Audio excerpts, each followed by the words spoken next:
Imagine for a second, right, that you are standing on a beach Mm. and you see this massive, just a gigantic 100-foot wave forming on the horizon. Oh, wow. Yeah, that is a pretty terrifying image. Right. And you're standing there next to two people. One of them is just frantically scrambling for high ground, screaming that a tsunami is going to wipe out the entire coast. Okay, and the other person? Well, the other person is calmly waxing at the surfboard, just telling you, it's going to be the ride of a lifetime. I love that. That is actually the perfect visual for the philosophical collision we are looking at today. It really is. So welcome to today's deep dive. We are unpacking a highly explosive, completely unvarnished debate from a recent YouTube broadcast of The Diary of a CEO. Yeah, and it is a fascinating one. It's wild. We are looking at a collision of two wildly different worldviews on, honestly, the most disruptive forces of our time. On one side, we have a progressive political commentator who is basically warning of corporate greed and systemic collapse. And on the other side, a high-profile capitalist investor forecasting this golden age of productivity. And we should probably put a big asterisk right here at the start. Yes, absolutely. Explicit disclaimer for you listening. This source material contains highly polarized, intensely politically charged viewpoints regarding domestic policy, international conflict, and the economy. Yeah, and we are not taking sides here. Not at all. Nor are we endorsing any of the viewpoints presented.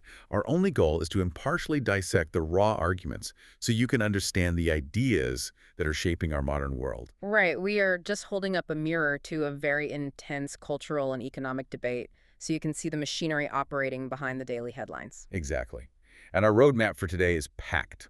We'll explore the looming threat or promise of AI on jobs, the literal physical battleground over data centers, a new kind of tech war in the Middle East, and how all of this is radically shifting the political landscape as we look toward the 2028 elections. It's a lot to cover. It is. Okay, let's unpack this.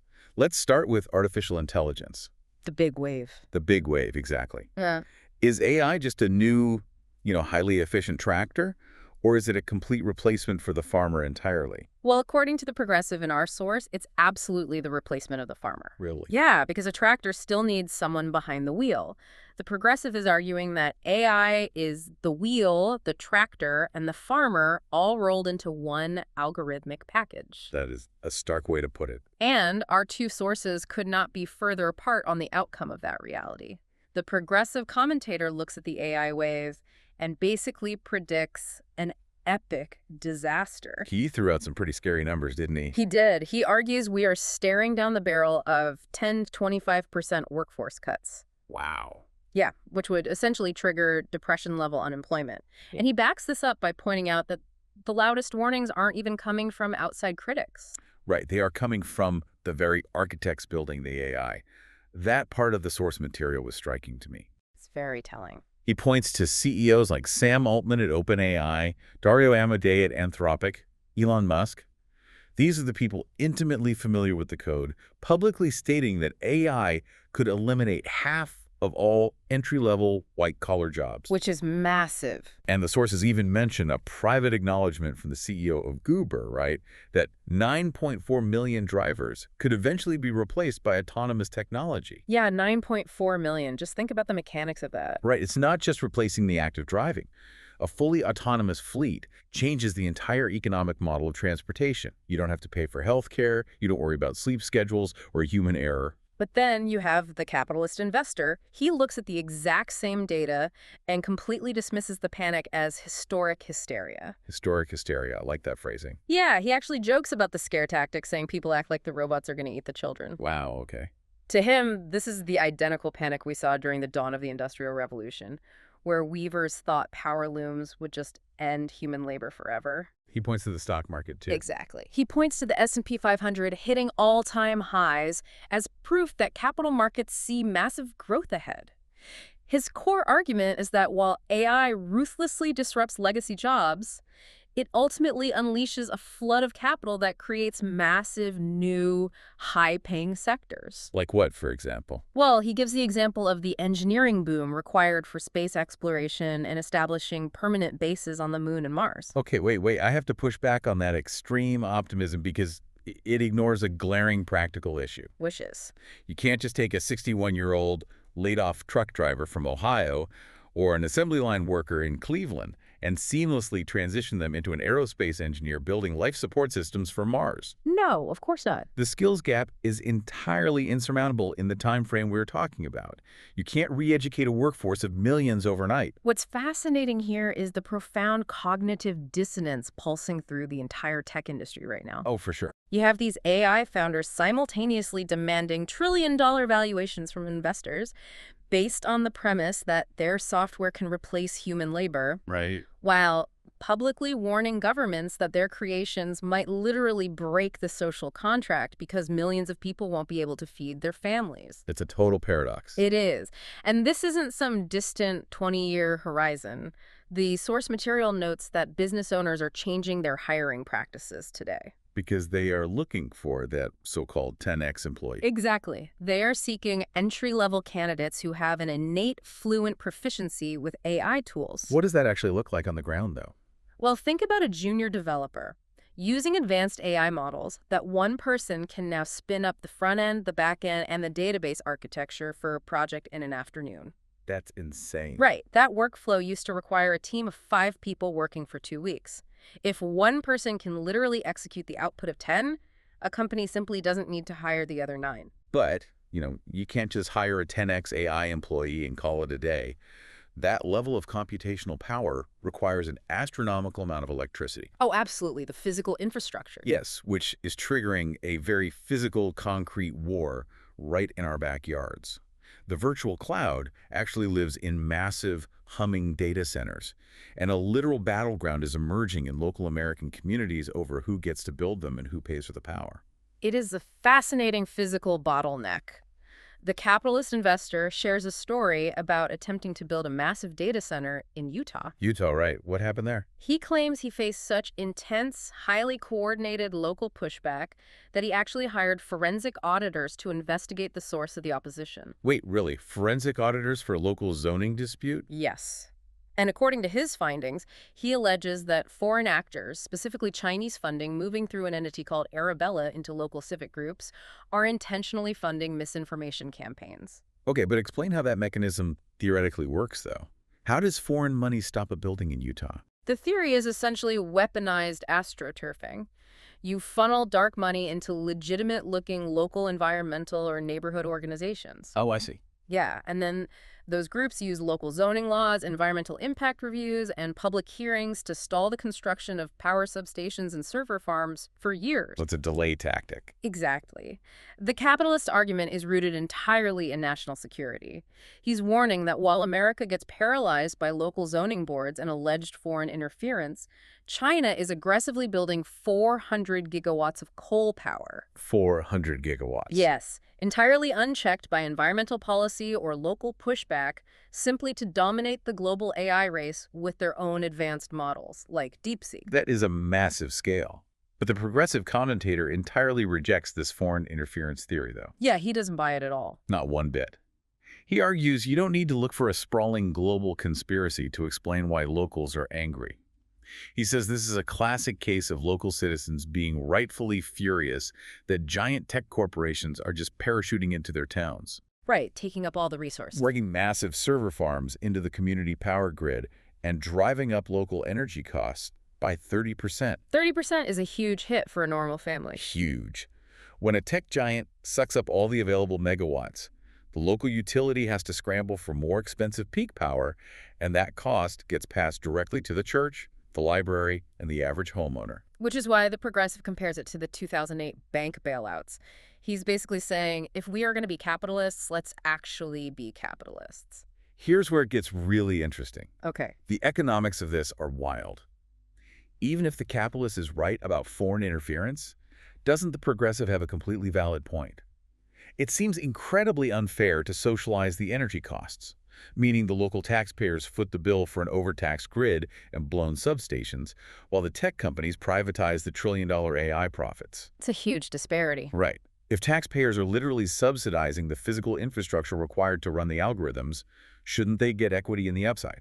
That is the exact tension we're seeing. It's actually very reminiscent of the 19th century railroad boom. Oh, Interesting comparison. Yeah, back then, the government gave away massive tracts of public land to private railroad barons to build the infrastructure of the future. The public absorbed the cost, and a few individuals became unfathomably wealthy. Wow. History repeating itself. Sort of, yeah. Hmm. What you are seeing now is a brutal collision between national security and local civic rights.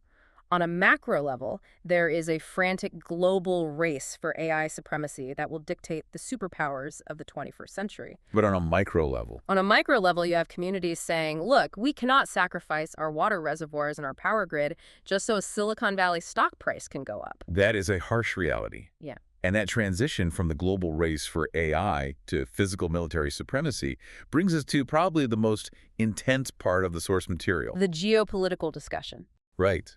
We are moving from the theoretical threat of AI replacing jobs to the brutal immediate reality of modern battlefields overseas. Specifically, the explosive debate over the Middle East involving the U.S., Israel, and Iran.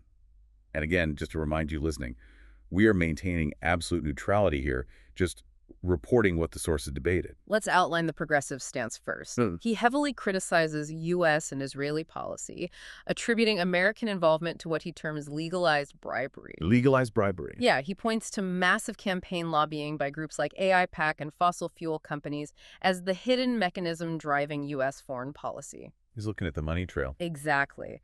He argues that Israel is dragging the United States into an endless regional war specifically to seize and settle territory in Gaza and Lebanon. And he cites some pretty grim statistics, doesn't he? He does. He cites an alleged 83% civilian kill ratio by the military to argue that this is fundamentally not about targeted self-defense, but about broader destruction. And what does he say about Iran in this context?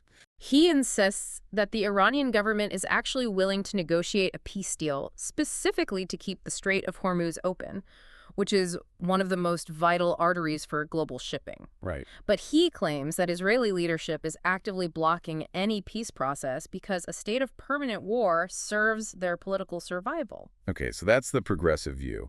But contrast that with the capitalist stance. Totally different lens. Completely. He views the Iranian regime as an oppressive totalitarian structure where roughly 150,000 elites are brutally managing, suppressing, and extracting wealth from a population of 100 million citizens. A massive imbalance of power. Yeah. And he doesn't view this conflict through the lens of Washington lobbying at all. He analyzes it through the lens of a completely new era of combat. He frames this entire conflict as the world's first true tech war. The tech war, the math on this concept is staggering. It really is. Explain the math he uses there. Well, he describes a scenario where you have these $35,000 homemade carbon fiber drones. They're powered by essentially lawnmower engines coming over the horizon. Okay. And they're being shot down by highly advanced U.S. defense missiles that cost $2 million apiece. Wait. I have to challenge that defense strategy based on what he's saying. Go ahead. If the capitalist is right, and this is the reality of modern asymmetric warfare, a cheap drone versus a multi-million-dollar missile, isn't that mathematically and financially unsustainable for the West in the long term? It sounds like it, right? Yeah, you cannot win a war of attrition spending $2 million to stop $35,000. Eventually, you just run out of money. That is the concept of payload exhaustion. It's a huge vulnerability. But you have to ask why the U.S. military fires a $2 million missile at a cheap drone. Why not use something cheaper? Because they don't always have a choice. If they don't shoot it down, that $35,000 drone will crash into a multi-billion-dollar aircraft carrier, or it'll destroy a $100 million radar installation. Oh, I see. The defense is infinitely more expensive than the offense right now. Which is terrifying. It is. If we connect this to the bigger picture, it explains exactly why the capitalist thinks this war will end. And it won't be because of traditional UN diplomacy. It all comes back to leverage. Leverage. Both of these speakers, despite their massive ideological divide, are actually hyper-focused on leverage. Exactly. The progressive focuses on the political leverage of lobbying dollars in Washington, and of course the devastating human cost on the ground. Right, and the capitalist focuses on the pure economic leverage of the global energy supply chain. Remember, Strait of Hormuz we mentioned? The shipping artery. Yes, it's a massive geographic choke point. The capitalist predicts that China will ultimately be the one to force Iran to settle. Why China? The reason is structural. 48% of China's energy flows through that blockaded strait. The disruption in shipping is currently costing the region an estimated $210 million a day in rerouting and insurance premiums. $210 million a day. Yes. And Beijing relies on that energy to keep its manufacturing base running. The capitalists' theory is that the Chinese leadership simply cannot afford that kind of economic hemorrhage long term, and they will quietly but forcefully squeeze Tehran to end the hostilities. That makes a lot of sense from a purely economic standpoint. It does. So if we look at the whole board here, you have the domestic anxiety of AI replacing white-collar jobs, Right. combined with skyrocketing local utility bills from data centers, Yep. mixed with the inflation and global energy spikes caused by overseas drone warfare. That is an incredibly potent cocktail. It's a massive pressure cooker. Exactly.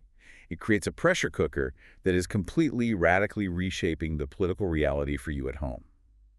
Which brings us to the shifting attitudes toward the U.S. economic system and the upcoming 2028 elections. And the sources cite some staggering statistics regarding this shift in attitude. They point out that 70% of Democrats and 62% of young Americans overall now view socialism favorably. Wow, 62% of young Americans. We should clarify what the progressive actually means by that, though. Yeah, let's define it. He argues this isn't about young people suddenly wanting a Soviet-style command economy where the government owns all the shoe factories, right? Oh, no, not at all. He says it's a natural, inevitable backlash against crony capitalism and corporatism.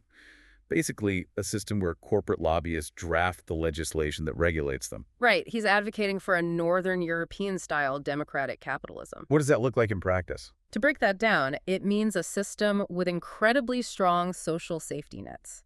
So, universal health care, free education, funded by high taxes on the wealthy, but paired with a highly deregulated, extremely pro-business open market. Okay. The idea is that a strong democracy actually keeps corporate power in check and protects the middle class as the true engine of the economy, rather than treating them as disposable labor. The capitalist, predictably, laughs this off entirely. Oh, completely. He proposes what we can call the first paycheck theory. It's a classic argument. He argues that young people are naturally idealistic, and they love the concept of democratic socialism right up until they get their first real professional paycheck. Oh, I see where this is going. Yeah, they look at the brutal tax deductions required to fund those vast social programs and suddenly wonder where half their money went. And his bigger point is about capital flight, isn't it? Exactly. He argues that capital and highly skilled people will always flow to where they are treated best.